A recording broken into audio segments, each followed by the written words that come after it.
Kalau dia tak connect, dia ada cara dia, saya akan ajar. Okey, ini yang terus masuk. Yang tak masuk, dekat sini ada couple. Okey, Assalamualaikum dan salam sejahtera. Okey, so hari ni hari Sabtu, bulan puasa. Ni tengah hari. Tadi pagi ada satu biji saya buat untuk Q5S juga. So customer ni panggil saya datang ke quarters kerajaan dekat Jalan Duta ni untuk buat pemasangan Q5S juga. Okey, so macam saya beritahu, Q5S ni kira okey lah.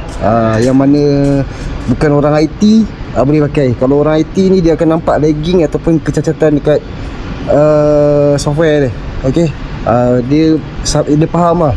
Dia umpama handphone yang bawah mid range, entry level tu tak saya. Okey, dia punya tahap software untuk Q5S ni lah. Okey, so kalau kata ambil yang Cinggi, Chokima, Alien Rider, itu semua flagship punya, dia macam tablet lah. Okey, itu salah satu dia.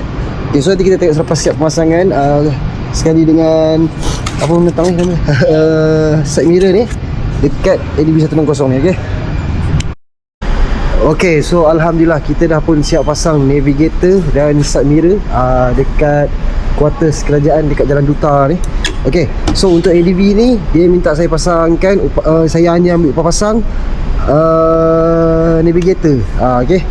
So macam yang ni biar je lah, benda senang kan. Yang ni tak apa, yang ni kita kira.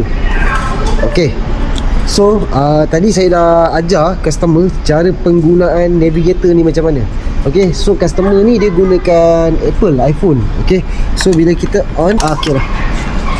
Okey, so customer ni menggunakan Apple, iPhone. So bila dia on, dia akan terus connect juga. Okey, sama je, Android dengan Apple sama saja.